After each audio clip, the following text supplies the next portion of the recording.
Hey guys, welcome to Reddit Brew. Today, I will be reading from the r/EntitledPeople subreddit, so let's jump into it.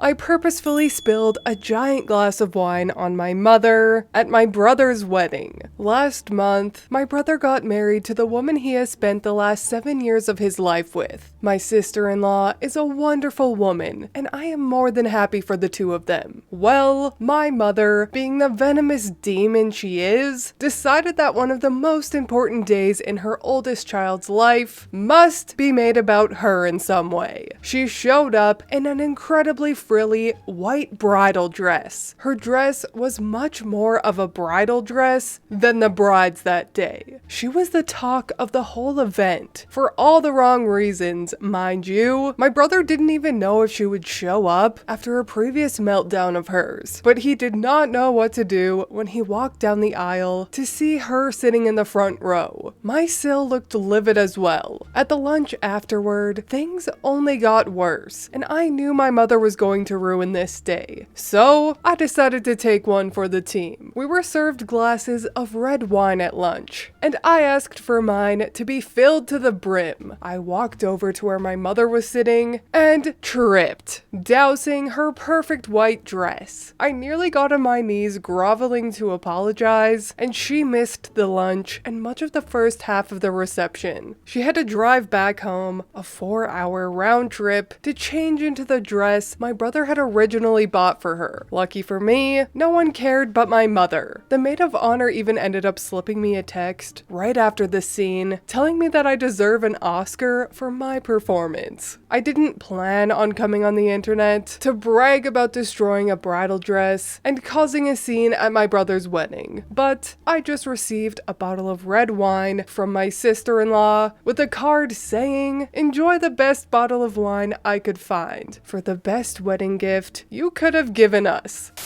You know what they say, not all heroes wear capes. Some spill wine. I particularly liked this comment. I've said this in a previous post. The bride needs 2 super soakers, one filled with water and the other red wine. Water for any surprise proposals, and the wine for people in white. Like, honestly, that is genius. Somebody trademark that. Okay, I'll do it. Brew Soaker 9000. One side is filled with water and the other side is filled with coffee. Scalding hot coffee to drench thine enemies/mills with. Too dark? Okay, never mind.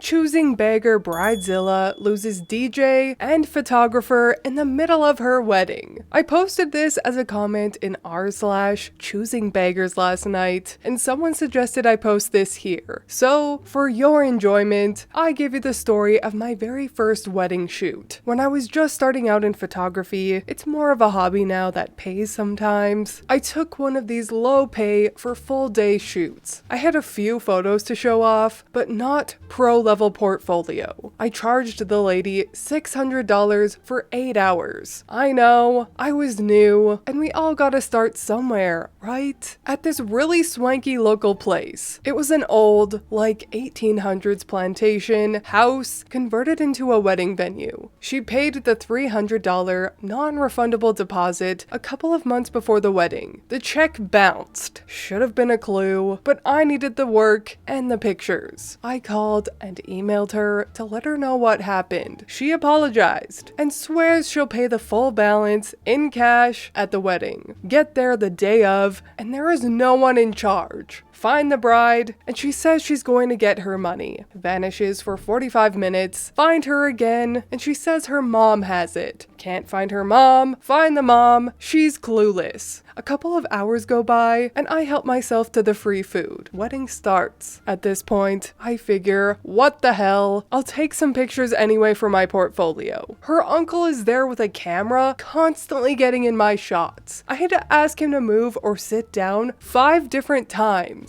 Ceremony is over. They're doing the normal post-ceremony stuff. Finally get the bride alone, and she says she's going to get the money right then. Doesn't return for half an hour. Then says her new hubby has it. I finally realize I ain't getting paid for this shit, but at least I got food and drinks and some experience. Started up a conversation with the DJ, ask him in a joking way if he's been paid. He says, of course, and I tell him what's going on. He checks his bank right then, and wouldn't you know it, his check had bounced too. He calls her over the PA, he's clearly done this before, and when she gets there, he informs her of the bounced check. I ask again about my money as well. She makes some excuse about having to run to the car to get it. I tell her she's told me her mom had it, her husband had it, and she's gone to personally get it twice in the last 4 hours. So no, she can call someone over to go get it for her. She starts bitching that we're ruining her day and she'll pay us at the end. DJ said, sorry, I don't work for free.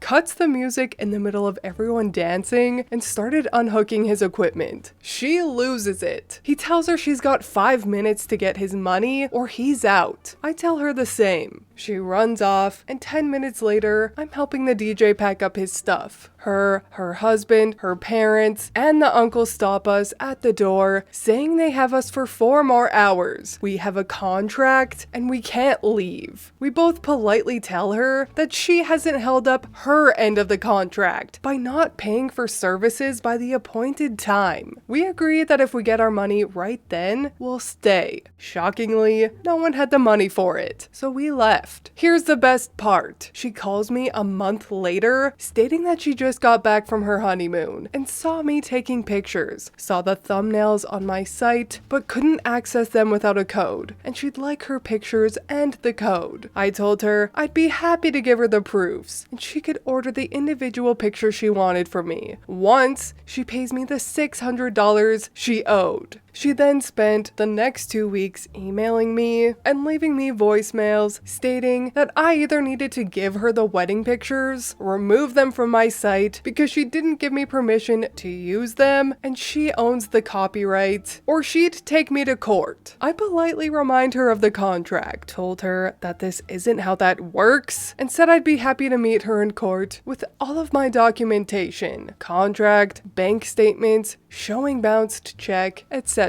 Never heard from her again. Suffice to say, now I won't even put your date down on my calendar until you've paid the deposit. And if you're still not fully paid on the day of, my equipment won't come out of my car until I've been paid in full, if I even show up to begin with. Thanks for attending my TED Talk on choosing Beggar Bridezillas.